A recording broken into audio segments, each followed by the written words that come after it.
终于结束爪哇岛之行，开启巴厘岛之旅了。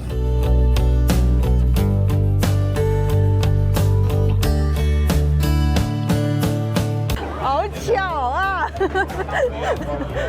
好巧，在巴厘岛碰到了。Hello， 朋友们，我现在在印度尼西亚的泗水，今天将前往印度尼西亚非常著名的，也是老牌的一个旅游区。我们今天在巴厘岛有什么样的故事和体验呢？现在我们一起走着。现在到的是朱安达国际机场。OK，Thank you。其实我原先是打算陆路坐巴士和轮船，然后到达巴厘岛的。后面看一下交通实在太复杂了，因为巴厘岛太大了，你登岛之后呢，可能还有4-5个小时的大巴才能到那个我要去的地方。这次乘坐的是巴迪卡航空，就是我这次是临时买票的。所以呢，票价呢，我早上看的时候还是200多，等到下午准备买了，300多了。正常来讲泗水飞巴厘岛，正常的一个票价是在200多左右。换好登机牌了，现在的时间已经是5点40。我刚才排队排了好久才排到，有一点小赶这个时间。过安检了，没想到他们的安检这么轻松，这么容易，啥都不要掏，你只要身上没有任何金属的那个东西发出哔哔的声音就可以了 ，OK 了，直接整个包放进去。然后我水也背过来了，充电宝也没有拿出来，因为安检特别快，我的时间还有富裕，现在离起飞还有35分钟，来个早餐吃。看他们机场的一个价格，这样的一个面包35K 就是人民币的14块钱，加咖啡一杯大概是35K 40K。机场有吉野家，一份67000，这个是88000，鸡肉的是53000。他们传统的印尼食物这个价格，牛肉汤一份是98000。怎么说呢，就是比市区要高，但是整体算来跟咱们国内的物价比，就是咱们国内的市区的价格。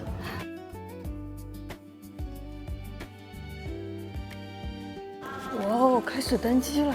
Hello。Thank you。哦呦，还好赶上了。巴迪克航空。Thank you。25C，咱们坐这儿。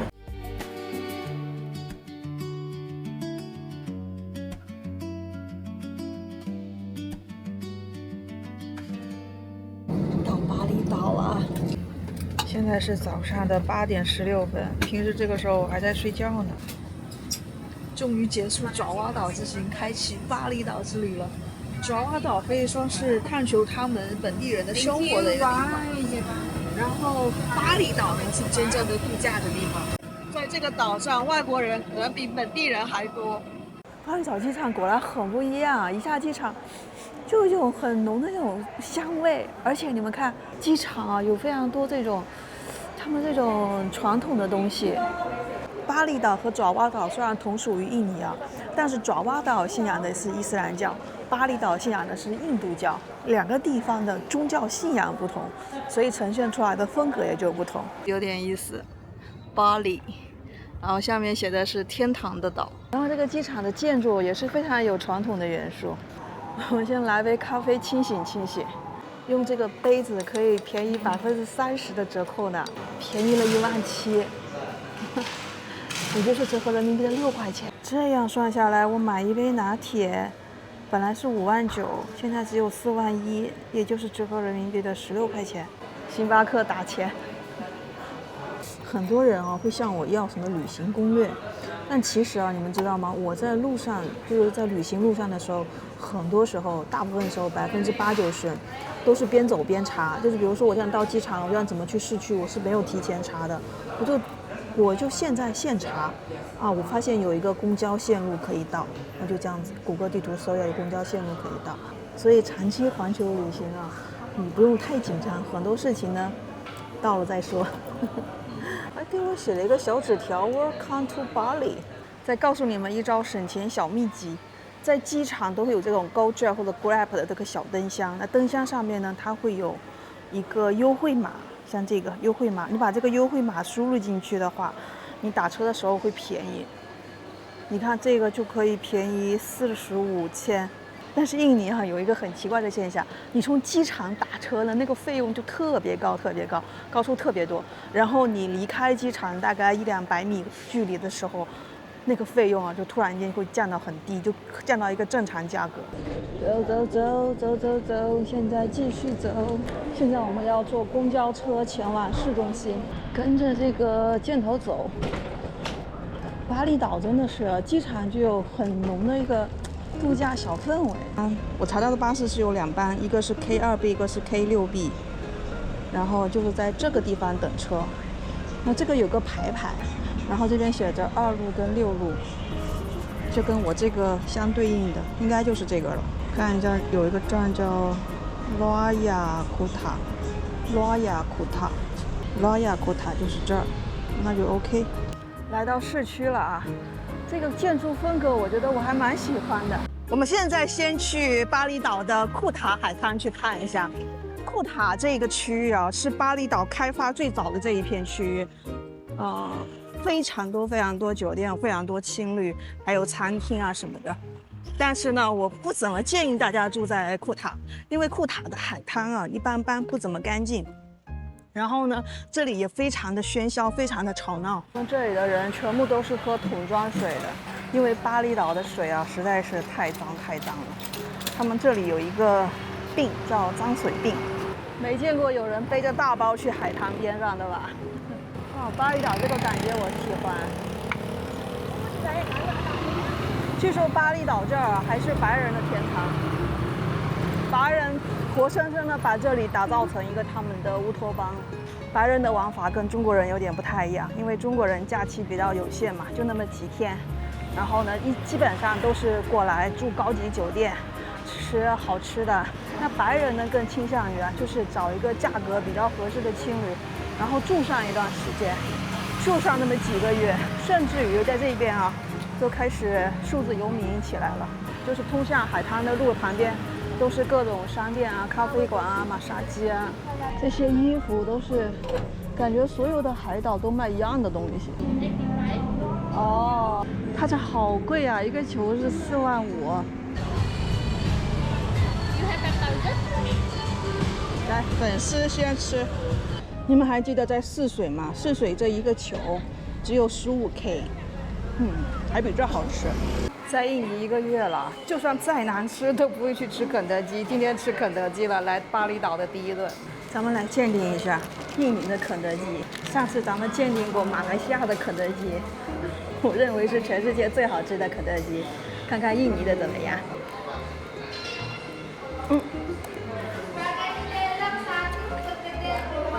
味道跟我们的原味鸡一模一样。印尼的肯德基炸的还是比路边的炸鸡要好吃一点，那起码它炸的里面是鲜嫩的。像很多印尼的路边那些餐馆的炸鸡就是炸的干巴巴的。还有印尼的肯德基，它的炸鸡是配米饭的，它有米饭，但我就不吃米饭了，炸鸡再加米饭就等于罪恶加上罪恶。一个库塔海滩的大门，哇，还挺美的嘛。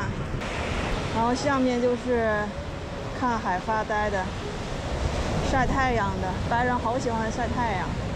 来之前就听别人说库塔海滩很脏，我觉得还可以啊。可能今天天气好，海水比较蓝，好多在玩冲浪的人。来，看有一个还可以，加油！加油！可以。Can you speak Chinese？ 一点点。一点点。冲浪没什么，做练可以，不用害怕。不用害怕。对。多少钱？150。150？对，2个小时。2个小时150。1 hour teacher, 1 hour you do by yourself. Include wangifu, we have wangifu, pen, sunscreen, including. I can standing or. Oh, we have practice on the sand 10 minutes, and we go 1 hour together. 然后叫我坐下来休息一下。OK。有老板上海。Your 老板 is Chinese? I call my 老板 You call 老板。但是英文夹杂着中文。就冲他会中文这一点，我加了他的 WhatsApp。下次的话，如果我想学的话，就过来找他。其实这些小氛围也是蛮不错的，太阳伞遮着，喝喝小酒，看看大海，这感觉也还可以啊。在爪哇岛没有狗，在巴厘岛就有非常多狗狗。来这种热带国家，我的秘籍就是要带一个保温杯。这个保温杯里面装的不是热水，而是冰块。然后你要喝的时候，我刚才买了一小罐椰子水倒进去，就是冰块加椰子水。好爽！你们也喝，给你们降降温。来。This is 50, this is 40. 喝喝小啤酒，看看大海。Yeah, that one is free. OK， 放松，来都来了，对吧？可以哦，确实好喝啊，它没有啤酒那个臭味，有个柠檬的清爽，可以。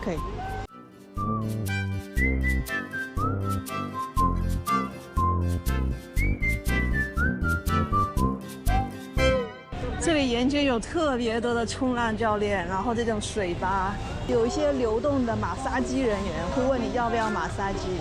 库塔还是好看的，就是仅限在天气好的时候。然后果然这里白人特别多，这边都是他们过来晒太阳。中国人比较喜欢拍照打卡，穿得美美的，穿着小裙子，在海边拍照。库塔沙滩真的是非常的绵长，这条沙滩养活了非常多当地人。这里是按摩的，200 1 hour。later，thank you。海边真的是好热好晒，离开海边了。我现在来到了就是库塔海边有一个超级大的商场，这边我还看到了一家100%咖啡哎。一般这个品牌只开在一些高端的地方，主要是看这里面有一个 ATM 机进来取钱。我现在需要商场来冷静。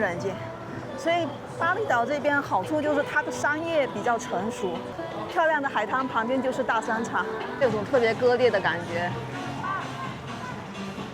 刚刚是海边，现在又是这种大商场，冷气开的还不错。这个商场里面居然有锦鲤耶！刚才问服务员说在楼下，我看到了 ATM Center B1， 找到了朋友们 ATM Center。然后看一下，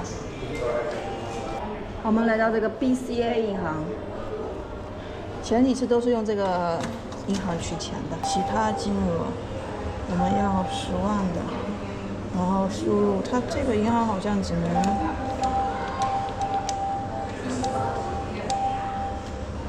250万，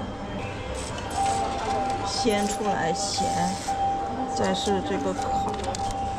买了一点水果，这里面6万。你们不知道我刚才经历了什么，坐了2个小时的摩托车，还背着这个大包，我现在脚都麻了。我现在到了乌布这里，哎呀妈呀！而且巴厘岛的堵车，堵到你怀疑人生，太可怕了。这家青旅特别干净，也特别便宜。乌布可以算是整个巴厘岛的一个核心，也是文化中心。这里是巴厘岛最开始的文化起源。然后今天我们要去看的一个表演呢，是在7点开始的，而且半个月只有一次。我要赶紧，我现在要赶紧跑啊！我原先以为半个小时的车程，开了有2个小时。你们想象一下，而且这2个小时我都背了那个大包，然后我的腿部真的是非常的麻。到了目的地了，刚才问了一下，这个人带我去 here OK Yeah? this one Yeah. Nomor 14. OK thank you。带你们来看一看传统的舞蹈加上国舞，是这样子的哦。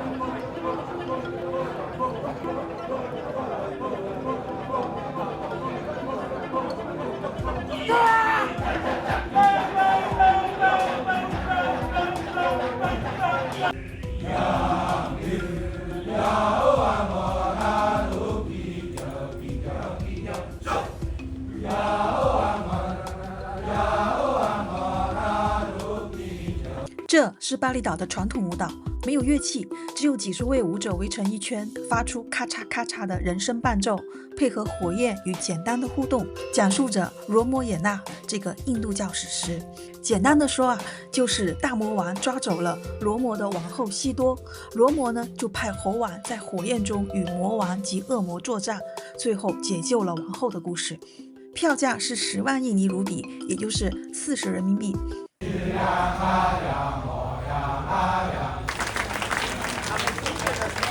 现在已经结束了，上场了啊！但是我在这其中发现了谁？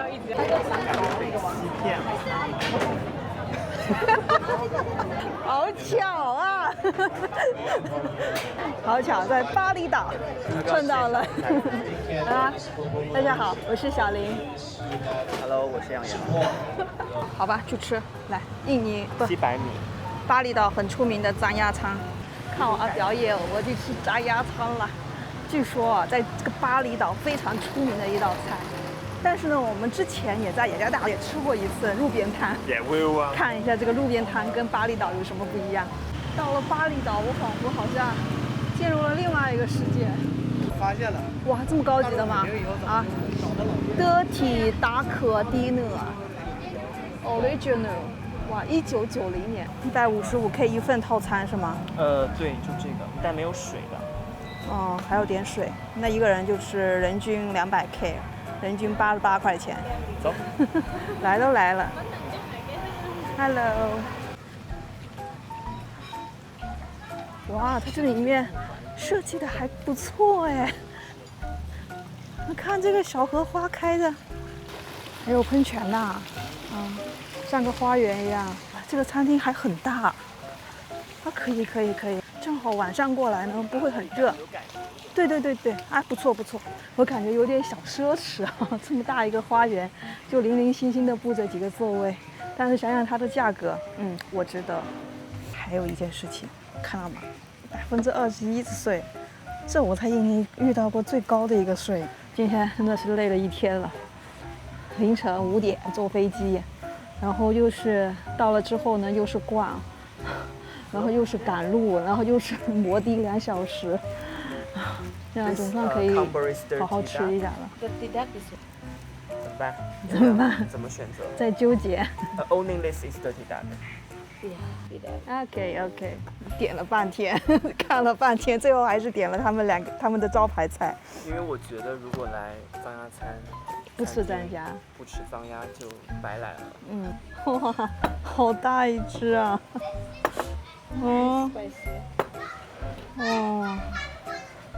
放只鸭，突然间发现雅雅好认真啊，对比起来我就好随意啊。就那种鸭的原味的。鸭的原味，那不是有腥味吗？就是那种鸭的本味，但它有淡淡的盐味，然后咸的，但又不是那么的咸，就是能吃出鸭的本味，但是又是，哎呀，很复杂，不知道怎么说。就是没有用香料腌笼。我一直有个疑问，脏鸭为什么叫脏鸭呢？它很脏吗？还是它看起来很脏呢？其实也还好，它就是一个炸鸭，炸的特别酥脆的鸭子，而且它这个炸的，它就外面没有加那种淀粉使它变酥脆，就是原始的那种。其实它还有好多酱，就是最传统的炸鸭。它这个鸭子你不让它特别小个，它就是用那个还没长大那个鸭子 baby。最后我们看看账单，我们2个人吃了45万。它这个其实就是炸鸭饭快餐。终于说出实话，没什么区别。要硬说区别吧，就是那个鸭子是小只的鸭子，就是没有长到特别大。天哪，我们路过了一个地方，哇，好漂亮！他们好像在搞什么仪式。咱们来看看雅雅的房间，她住单间，看挺干净的吧，各位？干净整洁，非常干净。看看卫生间，哇，好新啊！这个110，这间房才110，在巴厘岛这个地方，这是非常非常的难得。因为这间民宿它其实是比较新的，就是比较新开的一个民宿，然后在网络上面的评论啊什么都非常的少。那我之所以选呢，就是想新开的应该干净吧，所以我就来了。现在再来看看我的床位房，我睡这个床位，我连续订了3天，它的空间还是挺大的，这个床空间，而且旁边有一小块地方可以放东西。看看卫生间，非常的干净啊，而且6个人的宿舍呢，就可以有这么多间洗澡、上厕所的地方。感觉这个环境是非常可以，非常干净，但是就是啊，它没有一些配套设施，比如说是像是泳池啊这些东西。但是我觉得在印尼干净就已经很好了。就是从爪哇岛过渡到巴厘岛呢，就感觉非常的不一样。现在感觉看什么东西都特别的新奇。之后呢，我还会带大家去探索这个巴厘岛，看一下它到底有什么魅力，吸引着这么多人过来。